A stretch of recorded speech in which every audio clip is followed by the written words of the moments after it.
आज सातारा जिल्हा, कराड उत्तर आणि दक्षिण या पत्रकारांच्या सोबत आज एक पत्रकार परिषद. अण्णासाहेब पाटील आर्थिक विकास महामंडळाला आम्ही महाराष्ट्रामध्ये 1,32,000 पेक्षा आता वरती चाललेलो आहोत. एकंदरच या योजनेमध्ये महाराष्ट्रावर खूप चांगला उत्साह आहे. भविष्यामध्ये या योजनेमधून अजून लाभार्थी व्हावेत. काही तांत्रिक गोष्टी आहेत ज्याच्यामध्ये व्याज परतावा वेळेवर जात नाहीये, बँका कर्ज देत नाही.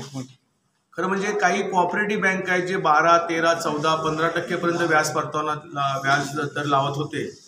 आमच्या आग्राखातील एक नाशिकमध्ये, त्याचबरोबर बुलढाण्यामध्ये चिखली अर्बन बँक यांनी आमच्या आव्हानाला मान्य केलं आणि महामंडळाच्या लाभार्थ्यांना 12% व्याज परतावा दिला जाईल अशा प्रकारचं लेखी पत्र दिलं. आता यानंतर आम्ही सातारा जिल्ह्यामध्ये, सांगली, कोल्हापूर म्हणजे पश्चिम महाराष्ट्रामध्येच आम्ही सगळ्यांना पत्रव्यवहार केलेले आहेत आणि आम्ही अपेक्षित करतो की अण्णासाहेब पाटील आर्थिक विकास महामंडळाच्या योजनेअंतर्गत जे लाभार्थी आहेत त्यांना राज्य सरकारने दिलेले 12% प्रमाणे व्याजदराप्रमाणेच त्या ठिकाणी ते व्याजदर लावतील आणि राज्यामध्ये, खास करून जिल्ह्यामध्ये जास्त प्रमाणामध्ये गरजू तरुणांना उद्योजक करण्याकरिता या राष्ट्रीयकृत बँका, सहकारी बँका त्या ठिकाणी हातभार लावतील. नव्या मुंबईमधले जे माथाडी आहेत आपले स्थानिक, त्यामध्ये आता त्यांची नाराजी वाढत चालली की परप्रांतीय माथाडी जे आहेत ते त्या ठिकाणी घुसखोरी करतात. मात्र त्यावरती माथाडी नेते असतील किंवा सरकार असेल त्यांचं लक्ष नाही आहे. खरं म्हणजे माथाडी नेत्यांचं लक्ष आहे, पण सरकारचे असणारे कामगार मंत्री जे मागच्या 2.5 वर्ष होते आणि त्यांच्या हाताखाली काही कामगार नेत्यांनी त्यांच्या असणाऱ्या अधिकाऱ्यांच्या माथाडी बोर्डाचा दुरुपयोग करून कॉन्ट्रॅक्ट पद्धत ही मोठ्या प्रमाणामध्ये वाढवली.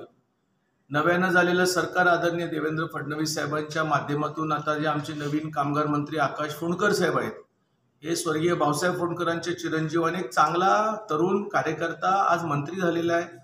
आणि यानंतर त्यांनी ज्या पद्धतीने माथाडीचं विधेयक आणलं, त्या विधेयकामध्ये त्यांनी जो अभ्यास केला तर त्यांच्याही लक्षात आलं की चांगल्या पद्धतीनं खरा कामगार कायदा हा अवलंबला जाईल.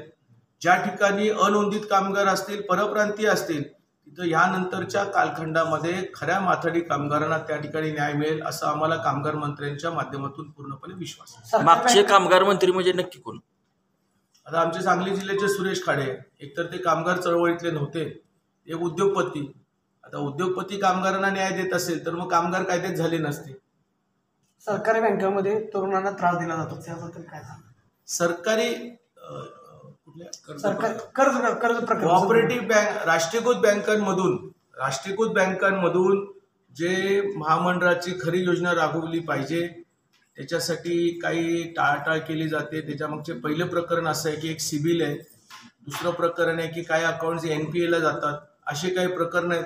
परंतु आम्ही महामंडळाच्या माध्यमातून वारंवार तालुका स्तरावरच्या बैठकीमध्ये आमचे लाभार्थी, आमचे समन्वयक जात असतात आणि राष्ट्रीयकृत बँकांशी चर्चा करत असतात. पण असं एखादं प्रकरण तुमच्या कोणाच्या लक्षात आलं तर नक्कीच तुम्ही आमच्या जिल्ह्याच्या समन्वयकांना किंवा मला प्रत्यक्षात जरी सांगितलं तरी आम्ही राष्ट्रीयकृत बँकांना विचारणा करू की का तुम्ही तरुणांना कर्ज देत नाही, तुमची काय अडचण आहे, याची आम्ही माहिती घेऊ.